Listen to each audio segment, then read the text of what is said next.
Hello everyone! So we're gonna do March reading wrap up.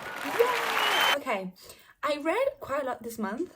I'm gonna get my Goodreads, which is by the way in my bio if you want to be friends, because I have no memory. Let's go in order. First book I read, oh, you're gonna hate me for this though.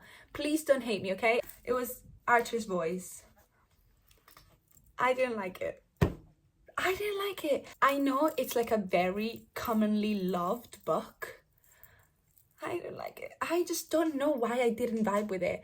I gave it 2.5 stars. At first I gave it 3, and then I kept thinking about it and I was like, no, I really don't like that book. So I gave it 2.5 stars. I'm not gonna give you any spoilers, but I'm gonna tell you what the book is about. It's a small town romance. So this young girl called Brie, out of nowhere, moved to this little small town. She is got some trauma happened at home. Her dad died and something happened. I'm not gonna tell you what, so you can figure it out yourself. And she decides to like drop everything and move. The first day or first couple of days that she was in this new town, she went food shopping and she dropped some of her food on the floor, and this boy helped her picking it up. And she was like, oh my god, thank you so much. And this boy said nothing to her.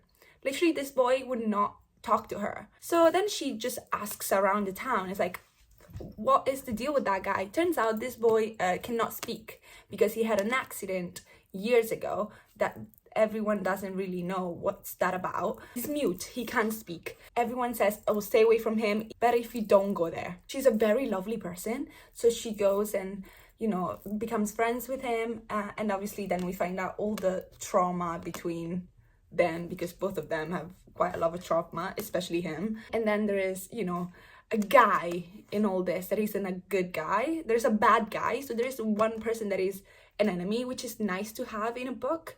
It's nice to have like one person that you just despise, and it's just their romance. The plot, I didn't mind. I just find the writing very cringy. At one point they started like texting each other, I love you too, and by I love you too they send it ILU too.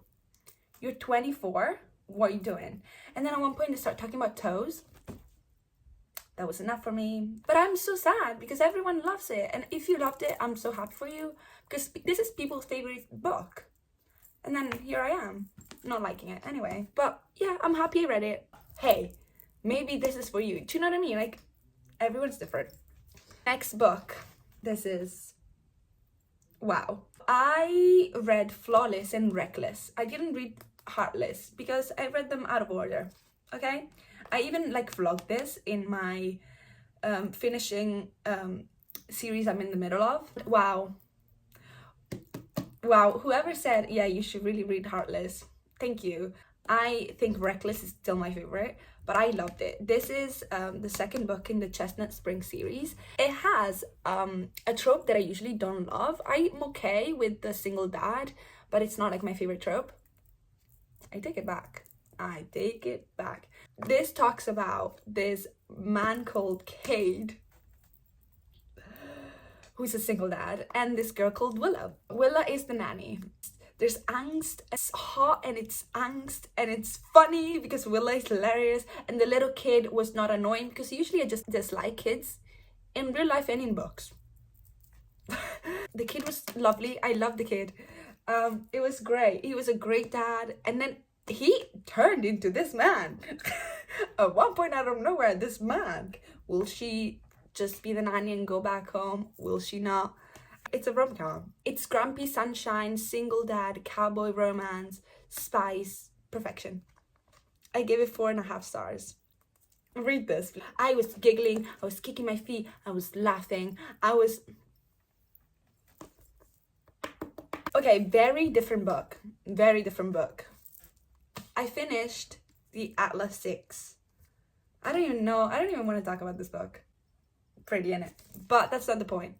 I talked about this in my finishing series I'm in the middle of video that I made. I don't know. I to this day, I still don't know. What did I rate it? Because I actually don't know. Oh, I rated it 4 stars. My review on Goodreads was, what did I just read? That was it. I don't know. I don't know if this is a 4-star or if it's a 1 or if it's a 5. I got no clue. And you'd be like, how can you not know? I don't know. I can't really tell you much about the plot because then I would spoiler 2 whole books, because this is the 3rd in the Atlas 6 and it's the last. Did I like it? No? Yeah, I don't know. If you read this book, you'll know what I'm talking about. Like, the first fucking 300 pages, nothing happened. The first 300 pages, we were like debating the same freaking question. Oh, should we do that? Yeah, I think so. Should we do that? I don't think so.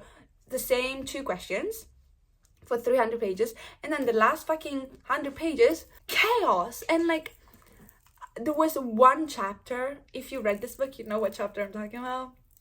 One chapter, it was perfection. It was like what I wanted the whole book to be. And it was not. I actually, like, I had tears in my eyes at the end because I was like, you know when you, like, your eyes twitching? This is how I felt reading this book. The last line. I actually have no idea how I feel about this book. I love the first book and I love the second book. I don't know, okay? Do I love her writing? Yes. The writing is beautiful. There were too many point of views of people I didn't care.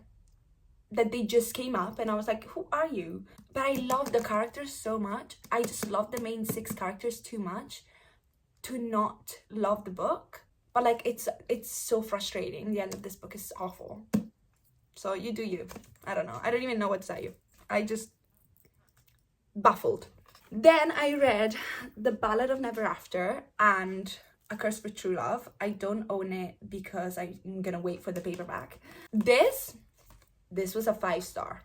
This was a 3.5. Okay? This was perfection. This was,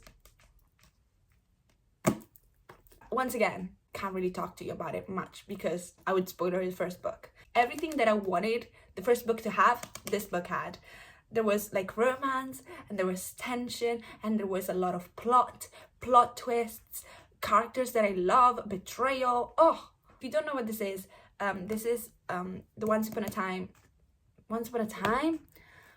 a Broken Heart series by Stephanie Garber. It's a fantasy book, but more than a fantasy book, I would say it's a fantastical fairy tale book. It's such a fairy tale vibes. The main character is called Evangeline. She has pink hair.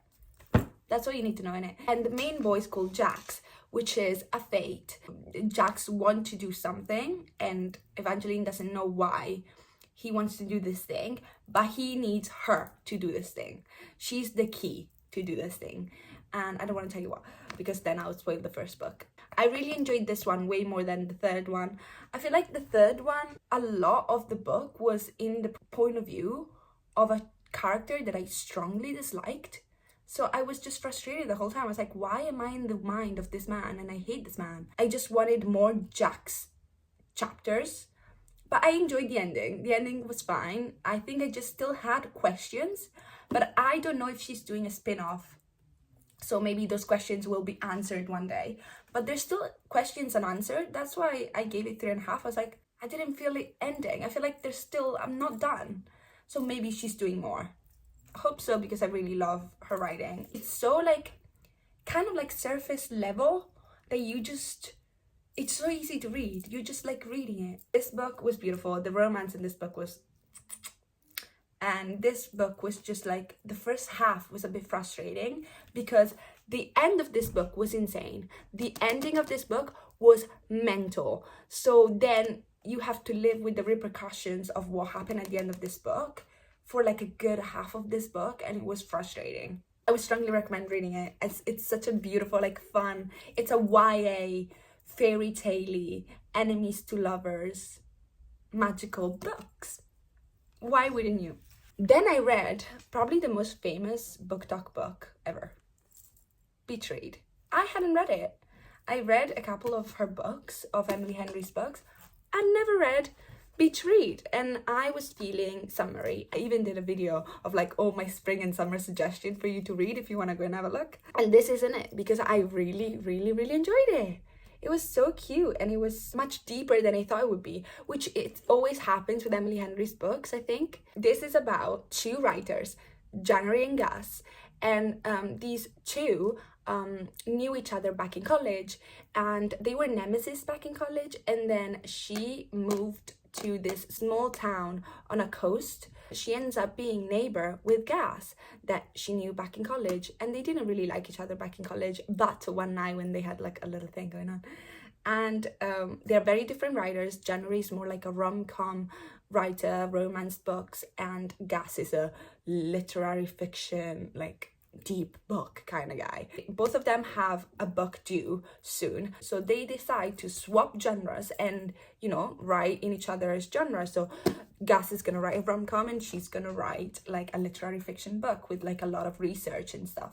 So they help each other, and they go obviously from enemies to lovers, but there's so much more to it because both of them have quite a lot of baggage and a lot of trauma with their parents and, you know, their families and their background. He doesn't believe in love and she loves love, so they're very different. The personality changed during this book and there's a lot of growth, and I think I gave it 4.25. I really enjoyed it. It's a new adult book. There's spice in it.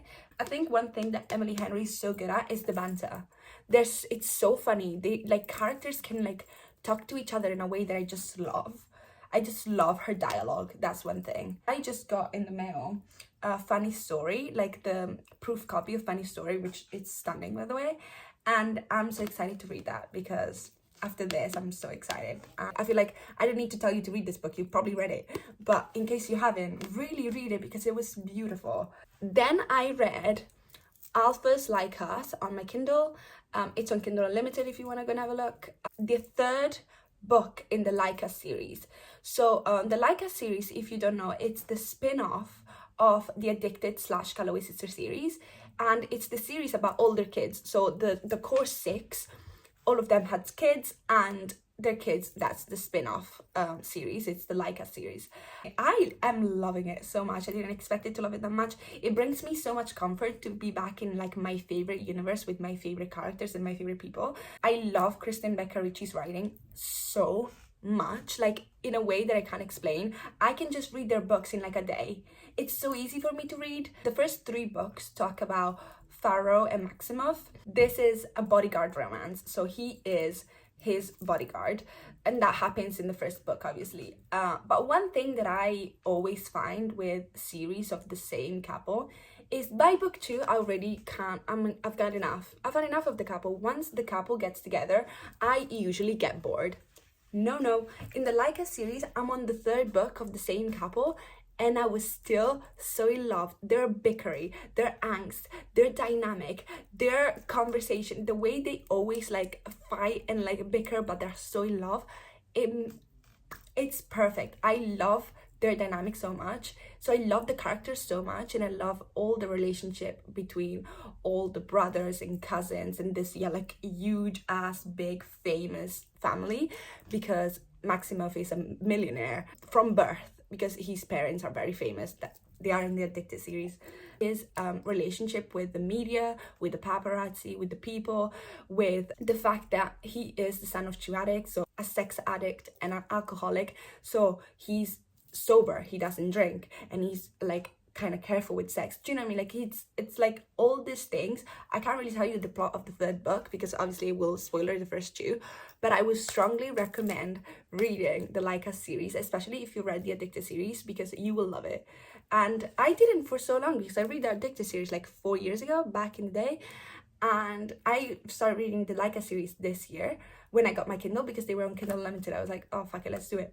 And why did I not do it sooner? If you like an enemies to lovers, bodyguard romance, millionaires, need to protect you, but I'm your boyfriend, but I'm your bodyguard.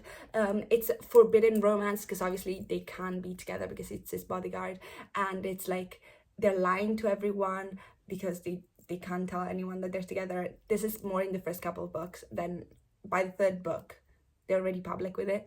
I strongly recommend reading the Like Us series. I think I gave it 4.5 stars because I freaking love, I think this was my favorite so far of the 3. And then I read Bad Girl Reputation. It was okay. This is the 2nd book of the Good Girl Complex series. It's called the Avalon Bay series, I believe. And it's by Elle Kennedy. It's kind of like my fault that I didn't love this too much because this is a second chance romance. And that's not me, really. But I enjoyed it. It was very short, very tiny. I really love the characters. Like the main boy and the main girl loved. These are interconnected standalones. So the first book is about his twin brother and his relationship, and this is about him and his relationship. So they are second chance romance, Genevieve and Evan, and Evan is a bad boy and Genevieve is the party girl. So they were together their whole life. They've been dating, breaking up, dating, together, not together, together, I love you, I hate you, kind of thing, their whole life. And then a year ago, out of nowhere, she left. Out of nowhere, she left. She didn't say where she were going. She didn't say what she were doing, for how long she was going to be away. And then her mother died a year after, so she came back for the funeral. Then she stayed back in Avalon Bay. It's about him figuring it out why she left. Because at first he was like, was it me? What did I do? What happened that made you like leave out of nowhere? And she wants to be a new person. She doesn't want to be the party girl that everyone knows her reputation, the bad girl reputation. She wants to be a new girl, and she has to help her dad with his like business because her mom just passed away, and she didn't have a good relationship with her mom, so there's a lot there. And Evan has a very difficult home situation as well. His dad died and his mom is like MIA, not the best mom. You'll know about his mom in the first book. It was okay. I gave it 3.5 stars just because I just don't like second chance romance. I don't like that the main two characters know each other better than I know them. Like the book started here, they were already in love.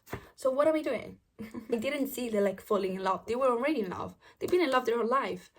And it's more like them figuring out themselves and figuring each other out, how to improve. They had a lot of like self-growth and stuff. I really love the characters, the main two characters. I love both of them. Kind of toxic though, but like, of course. There's a third book in the series. I'm gonna finish it for sure. I love Kennedy's writing. This would be a perfect beach read because there's not much brain power needed. This is just an easy read. That's all the books that I read this month in March. I would love you so much if you could like and subscribe. We could be friends. I'm just saying. Thank you so much for watching. I love you. All my socials are in my bio and my Amazon storefront if you want to check out these books. My Amazon wishlist if you want to send me your favorite book. Ciao!